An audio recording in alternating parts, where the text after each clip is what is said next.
Hey guys, I want to thank you for joining me. Welcome to self-acceptance and self-integration. So before I go any further, I want to tell you a little bit about myself and who I am. My name is Chris Orozco. I'm 28 years old and I live in San Francisco, California. I'm a life coach. And the reason I became a life coach is because I believe in freedom and because I believe in people just like you. I believe in the power of people who decide to take their lives into their own hands and decide to create something beautiful with it, something that they want to live in. And so I really want to acknowledge you for taking a step into a world that you get to create. So thank you. And thank you for allowing me to be a part of it. So self-acceptance is what we're talking about, and how to integrate all the different parts of ourselves into a whole that we get to work with, and all the different parts of ourselves get to work with us to lead us towards our goals. So we're going to talk about how to identify parts of ourselves that we haven't yet accepted, and then we're going to explore how to begin to accept and integrate those into our lives, what that looks like. And then we're also going to discuss the impact that has on our lives. So the cool thing about this particular work is that it's basically the backbone of every other, personal development, spiritual practice, or even any religion, really. And so it works with you no matter what you believe. At the core of every belief system is you. And to be able to accept others and love others, we first need to accept and love ourselves. And so another cool thing about this is that it actually empowers every other spiritual practice or personal development practice we could ever take up. If you ever get into any kind of energy healing or anything, stuff gets stirred up and you need to process it. And so what we're going to be covering today will help you process your emotions in a very healthy, comfortable way that works with your own inner guidance system to help you pick a pace that's good for you. And it's fairly simple, but it's not always easy.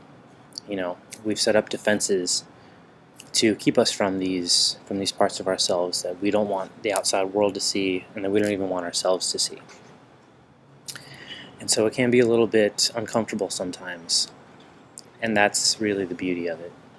I had a good friend say once that the level of success that you can experience in any area of your life is equal to the amount of discomfort that you can be with. So allowing yourself to move through all these uncomfortable emotions that may be holding you back in any area of your life will actually lead to success on the other side of it.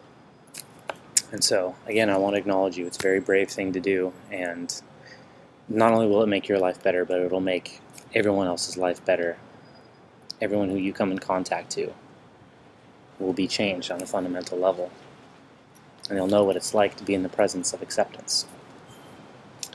So, to tell you a little bit about self-acceptance and illustrate the point, what I want to do is tell you basically a story from my life about how this affected me and some of the lessons and practices that I learned along the way. So when I was a kid, my father passed away when I was about 7 years old, and that left me feeling an intense sense of fear and helplessness. I felt that bad things were going to happen to me, and there was nothing I could do about it. So I felt helpless. Part of me wanted to give up. And then another part of me spoke up and said, there's no way I'm going to accept that. There's absolutely no way. And so I rebelled and wanted to prove to myself and to the world that I could be strong, that I could do what I wanted to do with my life.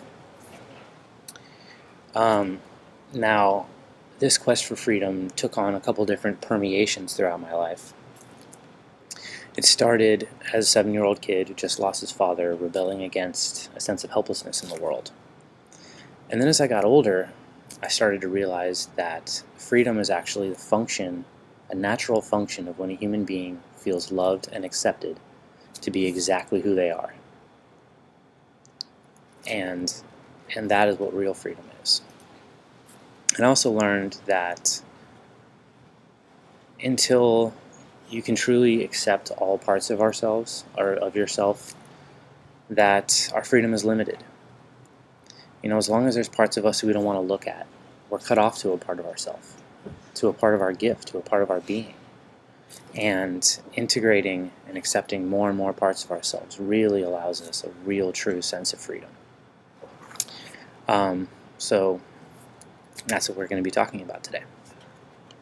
Now, when I was a kid, considering that I was just angry at the world, my efforts were less than diplomatic. So as a kid, I was asked to leave my parents' house, and so I lived in my car when I graduated high school. And it was actually a pretty sweet life, like I was living by my own rules. I had plenty of friends, I always had a place to stay, but more importantly, I got to choose how I was going to live and who I wanted to be. And it was really, really fun. Every single day was an adventure, and my life was really enjoyable. However, as time went on, I started to realize that there was something wrong. My confidence started to slip a little bit, and all the things I knew to be myself were being replaced with a sense of fear. All of the things that I had ignored and pushed away as a child when I lost my father, all the things I rebelled against to try and prove that I was strong, they were still sitting inside of me, and they were starting to kind of go sour and even turn against me. And all the energy that I had spent keeping them subdued and repressed in some deep dark corner of my mind, as they were getting stronger, all of my mental energy was going to keeping these parts of myself hidden. And that was completely taking over my life. Every single day was a struggle. Being in front of people was very difficult for me. I couldn't even look in the mirror for fear of who I would see looking back at me. It was a pretty rough time in my life. But then one day, my friend Allie introduced me to an idea that completely changed my life. And this idea basically states that the human personality, rather than just being one cohesive unit, is actually a combination and collection of all these different parts that create the whole. And so for me, this was amazing because the first thing I learned that this thing that I had become wasn't me. What it really was a collection of different parts of myself that all just needed attention. Because anytime we have a part of ourselves that acts in any way that we don't like, or creates situations in our life that we don't want to have, it's because there's some part of us that has something to say that we're not listening to. And so it's running us partially from behind the scenes. And so our job at this point begins to be to listen to it and to integrate its lessons and its voice into our world, and then it relaxes, becomes happy. So that's exactly what I decided to do. And these different parts of ourselves can be seen if you've ever felt conflicted. Something that happens with me quite often, and as well as the clients that I work with, is people want to be an artist or a musician, or they want to be free in some way, but they have this inner conflict with another part of them that says, oh, that's dangerous, that's not safe. And so more often than not, what we can end up doing is addressing both at the same time, saying, wow, okay, you both have valid points here. On one hand, you want to be safe. On the other hand, you want to be free. So how can we satisfy both? More often than not, it's something simple like picking up a part-time job that can sustainably care for people while they pursue their passions in life. So that's just a brief example of what meeting the needs of two opposing sides looks like. So once I realized that these parts of me were just unhappy, this was the birth of a new part of myself that I realized there was a way out, that I could begin to care for myself and not only come back to my healthier version, but be better than I was before, have more room for compassion, have more room for all the things that I was fighting against, to have love for those as well. And that's one of the beautiful gifts of this kind of work, is to be able to have love and compassion for the parts of ourselves that we used to fear or dislike, and allowing us to have that same love and compassion when we see those parts in others. And so what I started to do was find any safe, reliable means of expressing these lost parts of myself. So for the bigger, badder, scarier ones, I sought professional help. I went to go see a counselor who was trained in this kind of work, and we got straight to it, connecting me with my lost voices and all these needs I didn't realize that I had. And it was really, really powerful stuff. And then for the less serious stuff that I still needed some support with, I would set up intentional conversations with my friends who were familiar with the work. I would say, hey, would you mind sitting down with me? There's a part of myself that I want to connect with and learn about. And they would say, okay. And then we would have a conversation with that intention. And then the last thing I did was journaling. For the stuff I felt comfortable taking on myself, what I would do is I would just sit down and I would write from the perspective of whatever part of myself I felt was ready to give me some of its wisdom. And so those are 3 things you can do to begin expressing these things. Now, of course, you can dance them out, you can sing them out. I also play guitar, so I would just jam out whatever I was feeling at the moment, and these things are incredibly cathartic and wonderful, and they both do the job. However, something where I think you can allow it to actually vocalize, like the journaling or the counseling or the conversations, those things really give you a clue into the wisdom of it and how it actually thinks and what it really needs to be taken care of. So when we get started on this kind of work, it's very easy to be aware of the one that's causing the most problems in our lives. However, more often than not, we build defenses around these parts to keep us safe from the outside world, and also to keep us safe from ourselves, because there's a hidden reservoir of some emotion we don't want to feel. So there's all these different parts of ourselves that stack up to guard that part from ever being felt, seen, or heard ever again. And that's a beautiful thing, because if we just walked around with all of our wounds just open, we would get overwhelmed. It's a lot of sensation. So what we want to do is we want to work with the defense systems that we've created. We created them for a good reason. They helped us get to where we're at today. And we need to respect them, because without their permission and their say-so, we're never going to get to the deeper parts of ourselves. So you have to find what I call the top layer. And what I mean by the top layer is the one on top that's willing to say something, that's willing to be looked at. The thing about that is sometimes the top layer can be out of our awareness.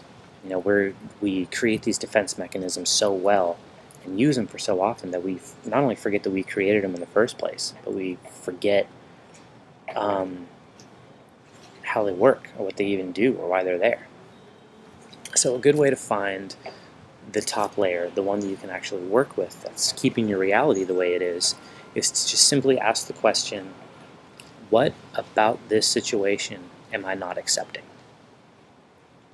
And then that will allow you to look into the places, into the parts of yourself that you haven't seen before. And then if you can do that, you'll find something to work with, something that has something to say. Sometimes if it's anger, you could want to scream into a pillow, or you could just want to dance, or whatever it is. Some part of you needs to be expressed, and you want to seek out safe ways of expressing those. Because when you do that, all the mental energy that you were using at keeping this thing at bay can now be freed up to do whatever you want to do with it. And not only that, but the part of you that was holding it all finally gets it all out. And then once it's all out, it can relax and not worry so much. And you can get on with your life doing whatever you want. And the beautiful thing about these parts is that oftentimes they have needs. Like I talked about, the balance between safety and freedom. And so what you want to do is just be curious, listen, and pay attention. And in time, it will always give you an answer. It will say, oh, I need this. I'm afraid of this. You go, okay, I get that. And you want to feel it as much as you possibly can. You go, okay.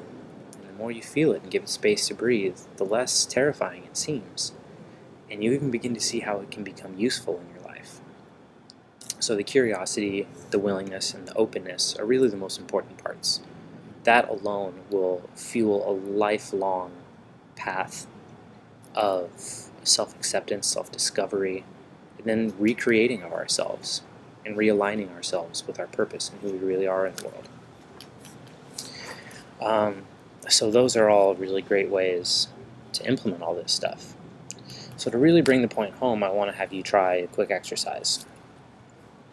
So get out a piece of paper or open up like a Word document where you can talk about this type of stuff. And I want to ask you a series of questions. And feel free to pause the video, when you answer the questions, because I want you to have plenty of time to be able to really dive into all this stuff. So I want you to think about a part of yourself that you haven't accepted yet. And a good way to identify a part of yourself that you haven't accepted yet is either you have a problem with it has a problem with you, or it's creating something in your life that you really don't want to have there.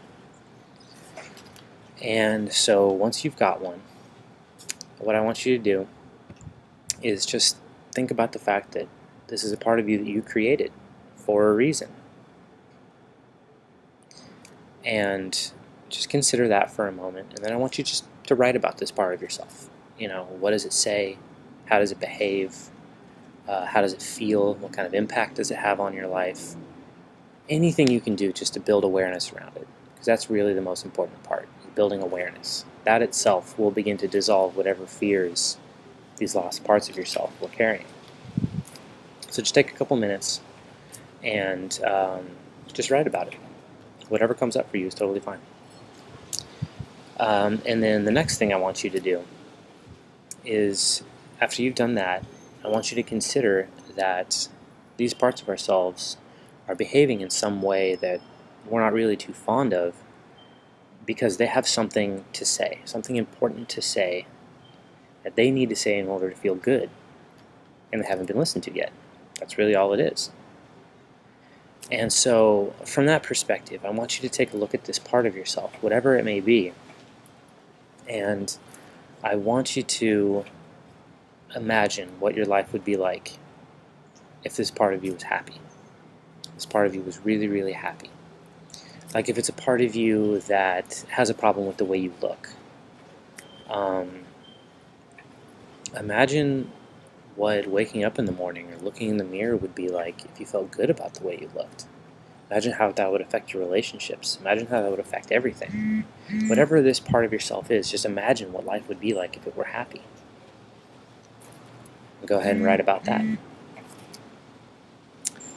Now, once you've done that, the third part is I want you to consider and think about if there's anything you could do to help this part of yourself become that happy version of itself. Even if the only thing you can do at this point is acknowledge it, take a deep breath and begin to listen, that's perfect.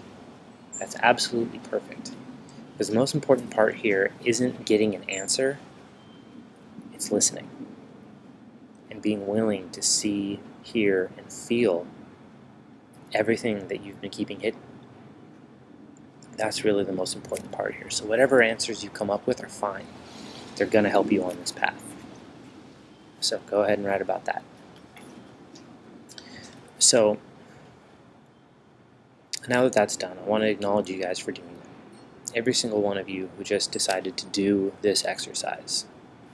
I want to thank you for doing that, for embracing these lost parts of yourself, and for taking a step into a bigger world. And whatever you got is wonderful and perfect. And if you continue to build on that, your life will just get better and better. You'll feel more and more free and more loving with yourself. So again, I really want to thank you for doing that. Now, as for the impact that this can have on us in our society, like I said, every time you take a step forward into this new, bigger world full of more love and acceptance, you become more free to do the things that you want to do. And that's beautiful in itself. But to take it one step further, when you take a look at the impact that that has on the people around us, if you've ever been in the presence of someone who is just fully and completely okay with themselves, there's almost no one better to be around, because they allow you to feel comfortable with yourself in a way that you never have before. And the profound thing about that is once people have tasted that, they're going to want to seek it out for themselves. And so the effect that you have on people ripples out into every person you have contact with. And then the more they free themselves, they have that same effect on others. And that's the kind of world I want to live in, and I think the rest of us want to live in.